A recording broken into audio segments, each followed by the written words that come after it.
All right, ready to dive in? Today we're tackling B.F. Skinner, Beyond Freedom and Dignity.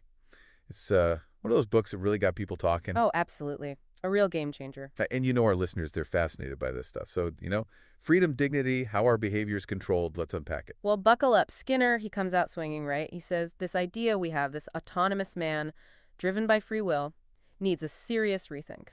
That's a big claim. It is. He thinks we're so focused on like our feelings, our thoughts, all that internal stuff, but really it's the external factors, the learned responses that are driving the bus. So are you saying we don't make our own choices? Now, hold on. Skinner's radical behaviorism, it doesn't mean we're robots. It's more like those choices. They're shaped by our environment in ways we might not even realize. Okay, I'm starting to see where this is going. But, how much can our environment really influence us? Well, remember Darwin, right? Observing the Fuegians. Those folks were practically naked in freezing temperatures.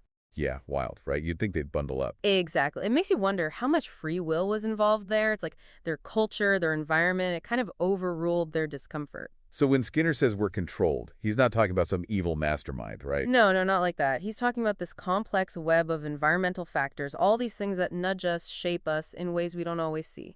Okay, that's interesting. But then what about freedom? If we're so influenced, so controlled by our environment, are we really free at all? Ah, freedom, that's the million-dollar question, isn't it? Skinner, he says we need to rethink what we even mean by freedom. Rethink freedom. How do you do that? He talks about two types of control. First, there's aversive control, like punishment. Then you've got positive reinforcement, which uses rewards. Okay, so carrots and sticks, basically. Right. And Skinner's point is our feeling of freedom, it often comes down to the type of control, not the absence of it. So even when we feel free, there might be these subtle influences at play. Think about it. Way back when, those early wage systems, it was all about the threat of punishment, right?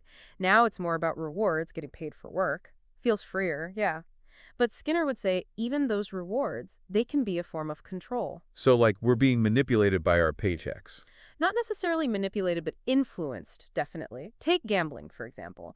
The chance of winning, that potential reward, keeps people hooked, even if they end up losing more than they win. That makes sense. You get that rush, that feeling of possibility, and it keeps you coming back. Right. And it's not just gambling. Think about those apps, the ones that are constantly pinning you with notifications. Are you really choosing to check them, or have they been designed to keep you hooked? Whoa, yeah, you're right. It's like they've figured out how to tap into our reward system to keep us engaged. You got it. Skinner wants us to see those systems, those hidden influences, and how they shape what we do. And this all ties back to his critique of dignity, too. You see, we tend to think of dignity as this internal thing, this virtue, but Skinner says it's more complicated than that. So if it's not about some inner quality, where does our sense of worth come from? Well, Skinner, he says we're drawn to actions that seem to defy explanation, things that we can't easily explain. Picture a soldier risking their life in battle. We call it bravery, a noble act of free will. Or think about someone overcoming incredible odds. We call it a miracle. But Skinner would say there are always reasons, always environmental factors behind these actions. He would argue that understanding behavior from a scientific perspective can actually demystify those actions. It doesn't mean they're any less impressive, it just gives us a different lens to view them through. So it's not that we're just product of our environment with no internal drive at all. Right. Skinner, he's not denying our biology. We're born with certain tendencies, sure, but it's our experiences, our environment that shape how those tendencies actually play out. It's like nature and nurture all mixed up together. Exactly. It's this intricate dance between our biology and our experiences that makes us who we are. That's fascinating. But, okay, so if we're not supposed to use punishment to control behavior, what does Skinner suggest we do instead? How do we deal with those undesirable actions, the ones we want to change? Now, that's where things get really interesting. Skinner, he wasn't a fan of punishment. He thought it was ineffective, and often it just caused him more problems. He was all about a more nuanced approach, one that focuses on understanding behavior and using positive reinforcement to shape it. So basically, reward the good, ignore the bad. Well, it's a bit more complex than that. Skinner actually outlines a few different ways to approach this, and, they each come with their own set of challenges. So one approach Skinner talks about, it might surprise you, it's permissiveness. Permissiveness. You mean just letting people do whatever they want. How does that work? Well, think of it as like creating this illusion of freedom. You remove all the rules, all the constraints, and it seems like people are totally autonomous, right? But remember, those subtle environmental factors, they're still at play, even when we don't see them. So even if you give someone complete freedom, they're still being shaped by their environment. Right. It's like, those choose your own adventure books. You think you're making all the decisions, but the author's still setting the stage, guiding the possibilities. Okay, I see what you mean. But I guess the question is that true freedom? Exactly. And Skinner, he would argue true freedom comes from understanding those influences, those environmental factors, and then consciously designing environments that support our goals and values. So it's not just about removing all constraints. It's about being intentional about the environments we create. You got it. So permissiveness, it's one approach. But Skinner, he goes deeper. He talks about this idea of midwifery. It's like borrowing from Socrates, that whole intellectual childbirth thing. Oh, yeah, the idea that teaching is about helping people discover what they already know. Right. So the skilled midwife or teacher, they guide the learner, they help them uncover knowledge that's supposedly already inside them. Sounds pretty empowering, right? Like you're not really teaching them anything new, you're just helping them access their own potential. It can be, but see, the control, it's just more subtle. The midwife, the teacher, they're using these carefully crafted questions, these prompts, to nudge the learner toward a specific conclusion. So the control is still there, it's just disguised as helpful guidance. It's like you think you're freely exploring, but you're actually being led down a specific path. Exactly. It's like a magician, right? You think you're seeing one thing, but there's this whole sleight of hand thing happening behind the scenes. And Skinner, he talks about guidance too. He uses this metaphor of like a gardener tending a plant. Okay, I can see where this is going. You think you're just nurturing natural growth, but really you're shaping the plant's development. Right, you decide how much water it gets, how much sunlight, how you prune it. All these choices, they influence how the plant grows. And often, we're not even fully aware of the extent to which we're controlling the outcome. So it's like even with the best intentions, we're still shaping the environment and in turn shaping the behavior of others. That's Skinner's point. We need to be mindful of that influence even when we think we're just helping. He wasn't saying that guidance is bad, per se, but that we need to be aware of its power, its potential to shape those around us. It makes you think about like parenting, you know. You want to give your kids freedom, but you also want to guide them, help them become responsible adults. It's tricky. It is, and it highlights how important it is to be conscious of the environments we create, the impact they have on those around us.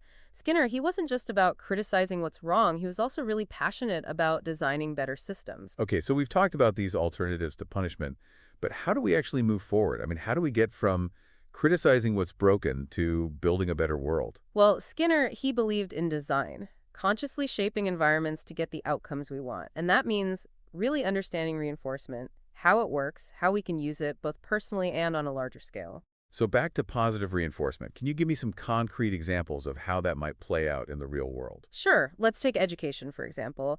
Instead of focusing so much on grades and tests, which can feel kind of punitive, right?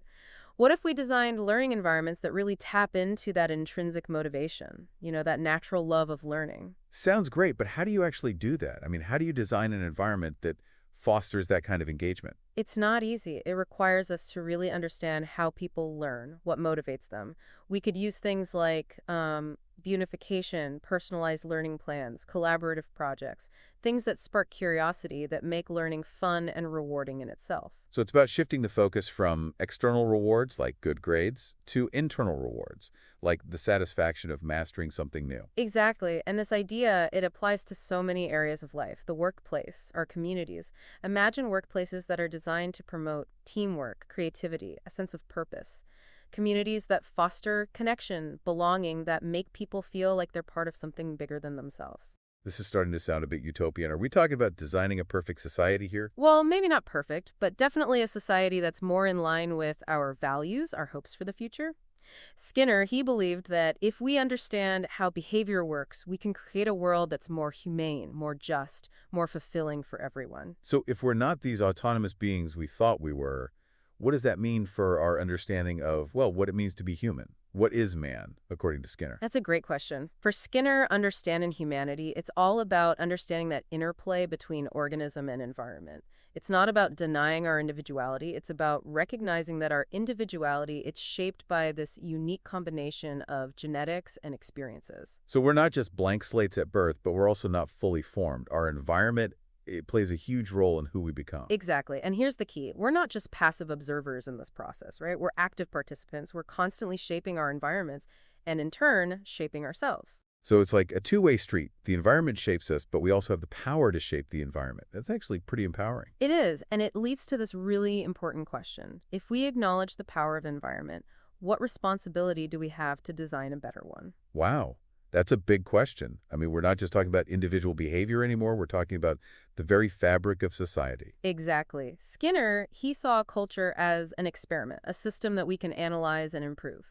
He believed that if we understand how behavior works, we can design a culture that promotes well-being, cooperation, ultimately, survival. But who gets to decide what a better culture looks like? Whose values are we using to guide that design process? Ah, now you're getting to the heart of it. That's a crucial question, and one that leads to some, well, potentially controversial aspects of Skinner's work. Okay, let's hear it. What's so controversial? Well, Skinner, he believed that science, a scientific understanding of behavior, should be our guide in designing our culture. So he's not just talking about individual behavior change. He's talking about using science to engineer society as a whole. What? In a way, yes. He argued that we need to move beyond those traditional ideas of good and bad, right? And focus of what actually promotes the survival and flourishing of the culture as a whole.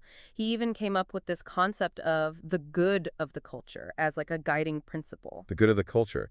That's a pretty loaded term. I mean, who gets to decide what's good for everyone? Doesn't that open the door to all sorts of potential abuses? It's a valid concern, absolutely. And Skinner, he recognized that. He believed that any scientifically designed culture, it needed to be transparent, accountable. He envisioned a society where, yeah, experts in behavior would play a role, but with safeguards to prevent tyranny. So it's not about some elite group dictating what's best for everyone. It's about using scientific knowledge to create a more just and equitable society. That's the idea, at least. But there are definitely questions, right, about how to actually implement that vision in a way that respects individual freedom and autonomy. This is a lot to think about. It's exciting to imagine a world where we can use science to solve social problems, to create a better future, but it's also a bit daunting to think about the potential pitfalls of such a grand experiment. It is. Skinner's work, it forces us to confront some uncomfortable truths about ourselves, about the world we live in. It challenges those deep-seated beliefs we have about free will, about dignity, about the nature of progress. It's definitely given me a lot to chew on. So where do we go from here? What are the practical implications of all this? Well, that's the question of the ages, isn't it? And one that we'll be exploring in our next segment. All right, so we've talked about how powerful our environment can be. But I don't know, there's a part of me that's a little, well, uneasy. Like, doesn't this take things too far? I mean, some people might say Skinner's view is kind of, I don't know, dehumanizing. Yeah, that's a common reaction. People worry that if it's all just like learned responses, then where's the room for, I don't know, agency, creativity, even our souls, right? But Skinner, he'd say, understanding behavior, it doesn't diminish us, it just clarifies things. So we're not puppets, just, well, puppets with really complex strings. Exactly. And once we see those strings, those environmental influences, then we can start making more informed choices about the environments we create, the behaviors we want to encourage in ourselves and others. But isn't that starting to sound a bit like, I don't know, social engineering? Like we're all just being manipulated. I get that. It's a valid concern. And Skinner, he knew that. He emphasized ethics a lot. He said, the best protection against tyranny, it's an informed and engaged public. So it's not about some elite group calling all the shots. It's about giving people the knowledge to shape their own world. Right. Skinner believed understanding behavior, it could be liberating, not oppressive, like a way to break free from those harmful patterns to build environments that help us grow. Okay, I'm with you on that. But even if we could all agree on what a good environment is, getting there, changing behaviors, changing systems, it's tough. No argument there. Skinner, he was optimistic but practical too. He said change, it happens in steps, you know? You experiment, you observe, you learn.